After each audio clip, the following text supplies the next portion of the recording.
You state your name. Colette Haynes. All right. Thank you. In regards to the PCC, Your Honor, we are requesting an adjournment just for some continued negotiations. All right. And with reference to the violation. Yes, Your Honor. Ms. Haynes is prepared to admit to the bond violation today and provide an explanation. All right. I'll accept the admission, but what's the explanation?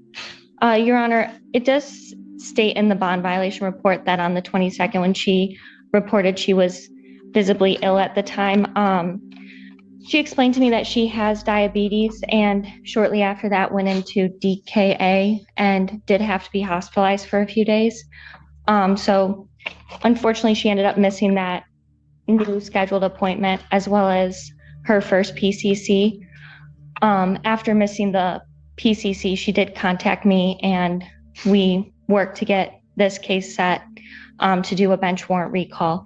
So she is willing to test. She is willing to comply on bond. She is sorry that she missed that appointment. And this is where the stakes quietly rise. The defense admits the bond violation, but leans heavily on a medical emergency to explain it away.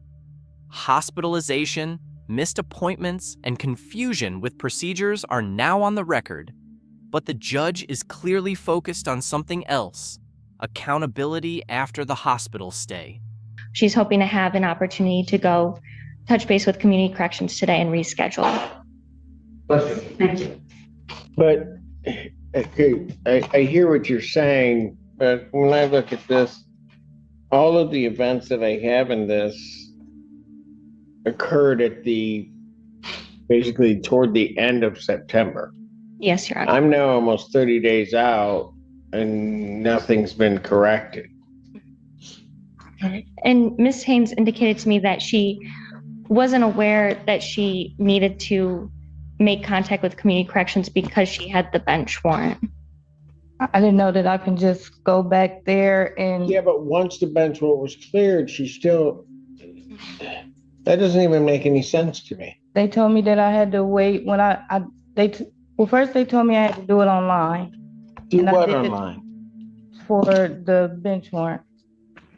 That's fine. Yeah, and I didn't know that the warrant was cleared until I come to court today. And What I do you thought mean I you needed didn't know it was cleared? Another referral to go back to community corrections. I didn't know I could just walk back in there and do it all over again with a warrant. I tried to come up here and walk in on a warrant, but they told me that they only do it once a month, at the end of the month on Wednesdays. And that would have been yesterday, but I had received a... Yeah, but where were you between that? All of this occurred September 2nd. I get what counsel's telling me, that at some point you're in the hospital for a few days. So even if that takes me to the end of September, which is giving a lot of grace just in terms of time, I'm now here on the 23rd and nothing. Because they told me that I could not walk in on the warrant. And I didn't know that I could just go back to community correction. You have an attorney. Mm-hmm. And Your Honor, I was contacting the attorney, and when I was contacting the attorney, she was telling me that she didn't even, well, it was a he. It wasn't even her. It was a whole different attorney I had. Notice the judge's frustration here. Even allowing for illness, nearly a full month passed with no testing, no follow-up, and no community corrections contact. The court isn't questioning her condition. It's questioning why nothing happened once she was released. Do you think confusion is a valid excuse here? We were texting back and forth, and I was asking him questions, and he was saying he was in court. He don't know. He'll find out. And then he told me I could do it online, so I just did it online.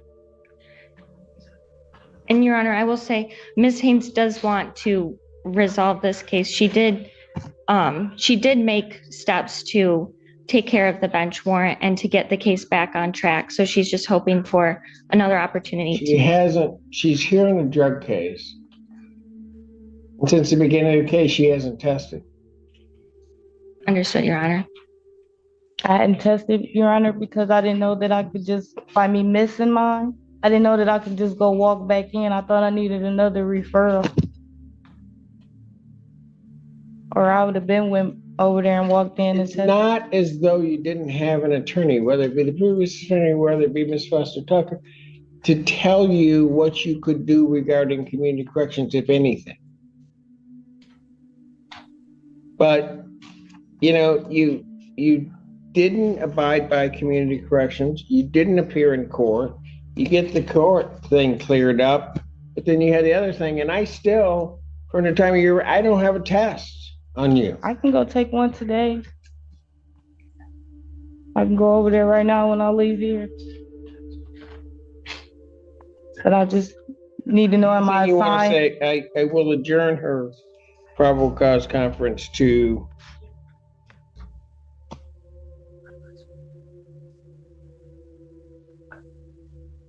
October 30th, 2025, 9 a.m.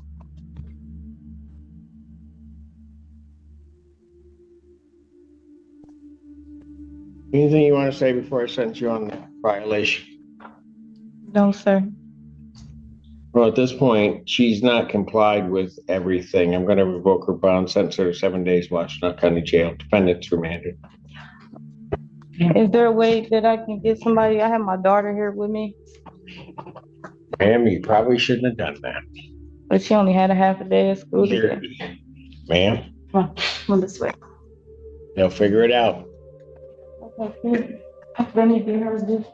Yep, I'll give it. One back. Ma'am, go with my bailiff now. Now.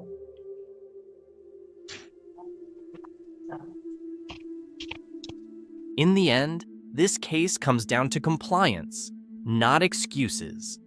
The judge acknowledged the defendant's medical emergency and accepted the bond violation admission. But the larger issue was the extended period of inaction that followed. Despite having legal representation, missed court appearances, no drug testing, and no meaningful contact with community corrections remained unresolved for weeks. Because of that pattern, the court revoked bond and ordered 7 days in county jail, emphasizing that bond conditions are not optional and confusion does not eliminate responsibility. This ruling reinforces a critical legal principle. Once a warrant is cleared, obligations immediately resume, regardless of misunderstandings. The emotional weight of this moment is undeniable, especially as the defendant is taken into custody with her child present. But from the court's perspective, structure and compliance protect the integrity of the justice system. If this courtroom moment caught you off guard, hit like, share your thoughts in the comments, and subscribe for more powerful courtroom breakdowns that explain what really happens when accountability meets the law.